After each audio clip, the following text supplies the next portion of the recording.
It can, when it slows down, it can stay a lot longer in a degree. Mars is even faster. So Mars is just a general thing. It just goes through a sign in 3 weeks when it's moving fast. So here you have 28 Capricorn, 22. It's not close enough to get to the degree, but it's close enough to approximate. If you're away from a computer, you're away from somebody, if you were out of the house and you had just your ephemeris, you know somebody's sun, you know somewhere someone, even if you know someone's birthday, you can still look up the aspects to their sun for that day, for that month, and what's happening for that year. This takes time, it grows on you. The more you use it, the more you get this player piano music. You get to know where the transits are. You get to know what years, where the transits were and what years. So why have I marked something here? I just marked an example of May, just to be able to look up to see it. Okay, that's just using an example. Okay, so here we are. We're back at the main ephemeris. Okay, now it's looking big. We got all the numbers. All this information is there. So we have to look a little more closely to use it.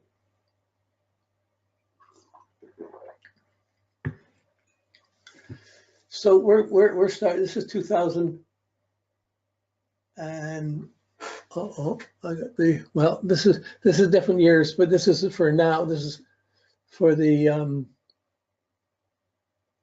what's going on here? Something's wrong.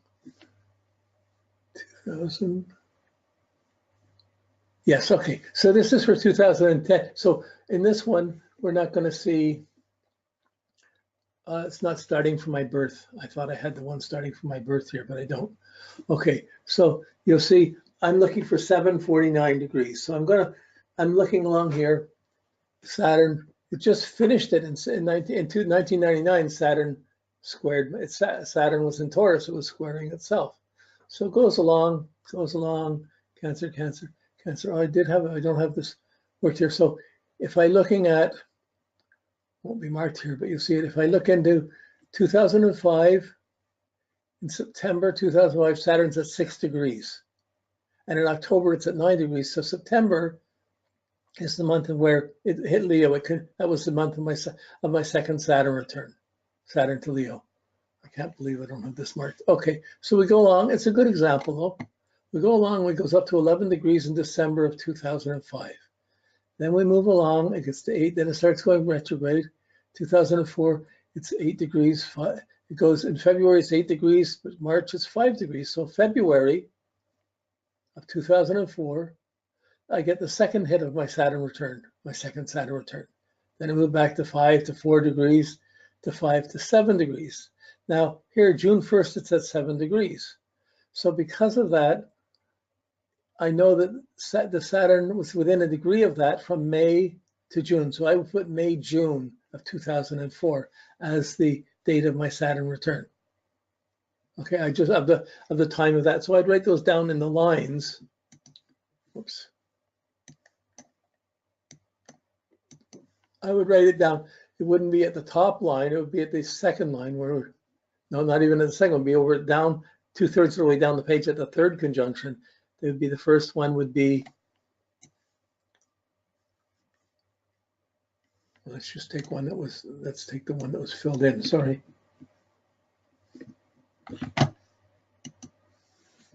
We'll just take the worked out one so we can see this a little more clearly.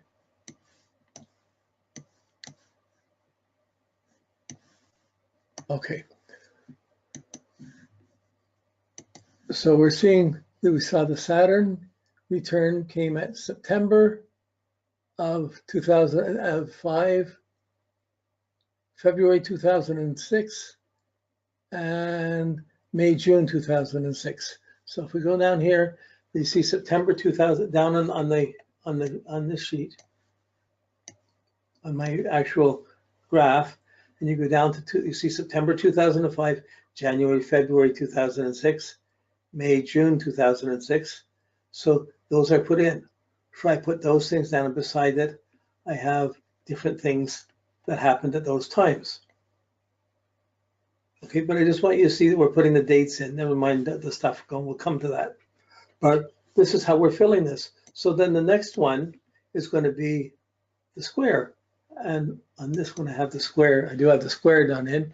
Is once we see it's gone, we hit the first Saturn return in September 2005, the second one February, third one May, June, and then it goes up to 24. It comes back. It goes on. It's not coming back. So once I know it's not going back to the 7 degrees, I'm going to jump ahead 7 years. 1, 2, 3, 4, 5, 6, 7. Oh, there it is.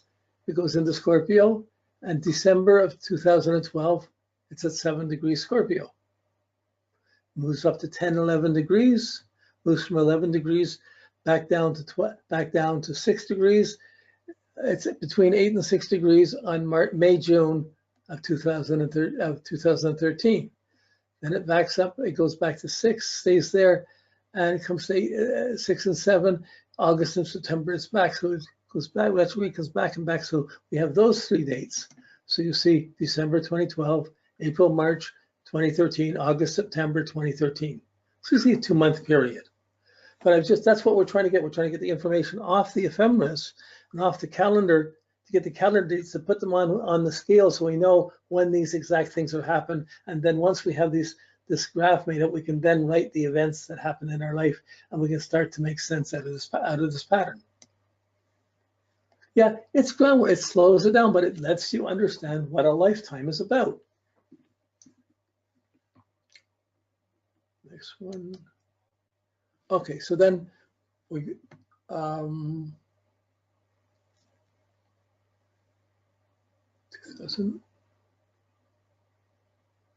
okay, no, this one, that's okay. I'm not going to go further with these ones because the next one I did for the moon, we'll come to that. But this process of filling in this graph, of going through the ephemeris to get it. Okay, I don't think we're going to need this one again. Okay, and I'm going to come back up. Sorry, just so using the ephemeris, I suggest you do the first one. You're just using the ephemeris. That could do it. But if you're averse to it, this 200-year ephemeris, it gives the planets for each day up to the year 2099. So it goes from 1900 to 2099. So you're just studying famous people, or you see someone's chart, if someone's in the news, or you look up their horoscope online, you get their chart. You can immediately look through what's going on now. You see where the planets are, and you can get to the point where you can do this in your mind very quickly without having to get one chart and compare every factor in one chart to every factor in the other chart. You get lost in all the detail. Okay, then you're just jumping one thing to another just to see what stands out. No, there's a really structured Saturnian way of going at this, so you understand it, so you feel it, you see what people go through. The Saturn to itself, these aspects happen to everybody around the same time in our lives. So it does set a standard. So okay, this is using the ephemeris. So you have the ephemeris to download. It's there to download. I'll be sending it to you, which has 200 years with 20-year intervals. Each page is 20 years. Now, the second point is we've got to do it on our computers. So when we get on computers, how to do this on a computer? Okay, let's just go to it and do it. I'm using Matrix, and I'll show you on Matrix. If you're using SolarFire or another computer, you're going to figure out how to use the defaults to get to it. You'll have to okay, so I got my chart here. So you got your chart. We're in our basic WinStar program, WinStar 6. This is the time where if you don't have a program, it's worth saving up to get it. I use this one because it does a lot of reports that become very useful for the next couple of levels around how we work. You can get to the same information with the other things. For me, it was just more comfortable to work with this. The other programs tend to be more compare one chart to the next chart formats, even with the transits, and it's useful. But anyways, this is the matrix, and the first thing, if you're going to do, so we got a chart. If we're going to watch the transits, and here you got to go to the search engine. You go to the searches. On the right, there's a menu. Has my natal chart up there. It's in there. I hit the searches, and then I'm just going to say 1 year. It doesn't matter. You hit any of them, all the options come up for all the years. So I'm just going to, when you see this, just want to see what you, yeah, you see the whole thing. I got some of it blocked out, but okay. So the name's over just on the far right, but really on the left you have the date. On the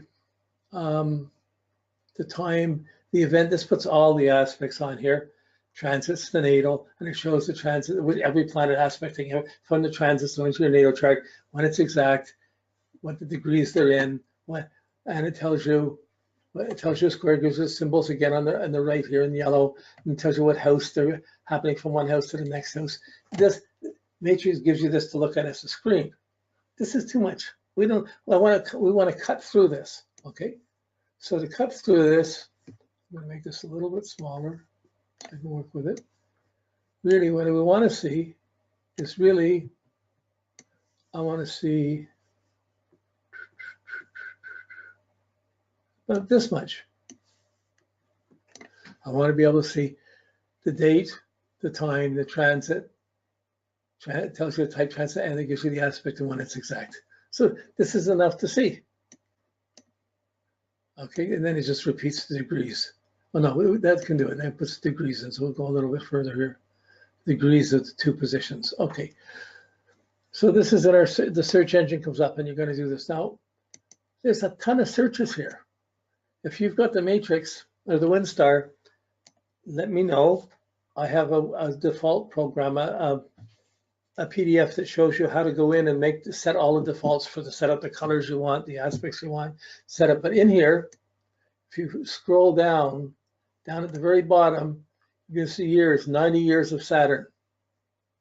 Okay, we're going to click. So where are we? We're in the search section, and up in the menus, we look at Save Search. We're going there. We're going down to the bottom. We're going to see years 30 Saturn. It does new moons, full moons, progressions, does all kinds of things. But we're just going to pick up the Saturn. Okay, now what we've got here is a list of Saturn making aspects to every Saturn, every conjunction, square, and opposition of Saturn. Every time it changes sign, changes house, it gives you the dates of it. There's everything all together. That's perhaps kind of convenient, but not for what we want. We want to see one at a time, one planet at a time. So we have to do a little edit in here. Now, this is re-enter search. Okay, this is where you get to the edit.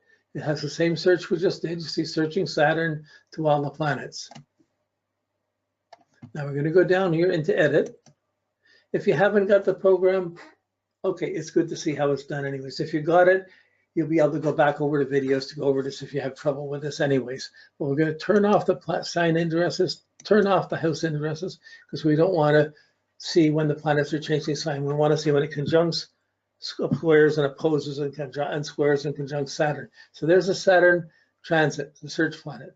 We're going to turn off the moon, the sun, the Mercury, the Venus, the Mars, the Jupiter, the Uranus, the Neptune, the Pluto, the nodes, the midheaven, the ascendant.